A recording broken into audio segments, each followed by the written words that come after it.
Hi friends, स्वागत है आप सभी का अमेजिंग हिस्ट्री चैनल में। मैं हूं आपका दोस्त स्मित प्रजापति और आज आपको बताने जा रहा हूं कि आखिरकार कैसे महाभारत के मुख्य पात्रों में से एक द्रौपदी का जन्म हुआ था।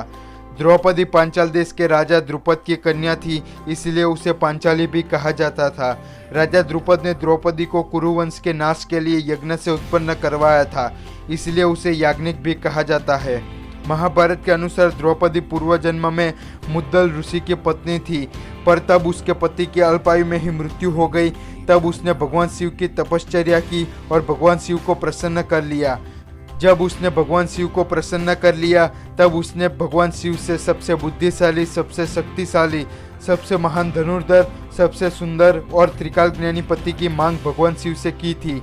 तब भगवान शिव ने उसे वरदान तो दे दिया, पर द्रौपदी ने यह गलती कर दी कि उसने यह पांचों लक्षण एक ही पति में न मांगा। जब महाभारत में राजकुमारियों की शिक्षा गुरु द्रोण ने समाप्त कर ली, तब उन्होंने गुरु दक्षिणा में अपने पुराने मित्र तथा पांचाल नरेश द्रुपद को हराने की मांग की थी। तब कौरवों ने उत्सुकता दिखाने के लिए पहले युद्ध करने का निर्णय लिया। तब दोनों पक्षों के बीच एक भयंकर युद्ध हुआ था, पर कौरव उनको हराने में असफल रहे और उनको भागता हुआ देख पांडवों ने द्रुपद पर आक्रमण कर लिया। अर्जुन और भीम के शौर्य की बदौलत द्रुपद हार गया था और तब अर्जुन ने द्रुपद को बंदी बना लिया और पांडवों ने गुरु द्रोण के सामने उनको पेश कर दिया था। तब द्रुपद को बंदी बनाया हुआ देख गुरु द्रोण बोले, मैं तो तुम्हें अपना मित्र समझकर तुम्हारे पास आया था, पर तुमने तो मेरा ही अपमान कर लिया और मुझे अपना मित्र भी स्वीकार नहीं किया। अब बताओ, क्या तुम्हें मेरी मित्रता स्वीकार है? तब द्रुपद ने लज्जा में सिर झुकाकर कहा, मैं अपनी भूल के लिए क्षमा मांगता हूँ। तुम्हें मित्र न मानना मेरी भूल थी और उसके लिए मेरे हृदय में बहुत ही पश्चाताप है। अब मैं और मेरा राज्य दोनों ही आपके अधीन है। तब गुरु द्रोण ने उसे आधा राज्य वापस दे दिया। गुरु द्रोण से पराजित और लज्जित होकर महाराजा द्रुपद किसी प्रकार उसको हराने के बारे में सोचते रहते थे। तब एक दिन वह कल्याणी नगरी में ब्राह्मणों की बस्ती के बीच जा पहुंचे। तब उनकी भेंट याज और उपयाज नामक दो कर्मकांडी ब्राह्मण भाइयों से हुई थी। महाराज द्रुपद ने उनकी सेवा कर उन्हें प्रसन्न कर दिया। तब महाराज द्रुपद ने गुरु द्रोण को मारने के लिए उनसे उपाय पूछा।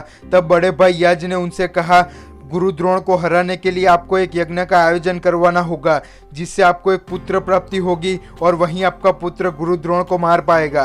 तब महाराज द्रुपद ने याज और उपयाज से उनके कहे अनुसार यज्ञ करवाया।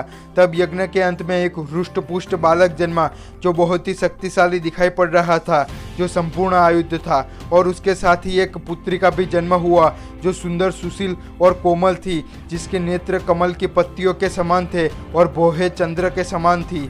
तब बालक का नाम उन्होंने धृष्टद्युम्न और बालिका का नाम द्रौपदी रखा गया था। तो इस तरह द्रौपदी का जन्म माता की कोख से ना होकर एक हवन कुंड से हुआ था। तो दोस्तों, द्रौपदी के जन्म का यह वीडियो आपको कैसा लगा कमेंट करके ज़रूर बताएं और लाइक और शेयर करना न भूलें। नीचे दिया गया सब्सक्राइब बटन दबाकर सब्सक्राइब करना भी ना भूलें।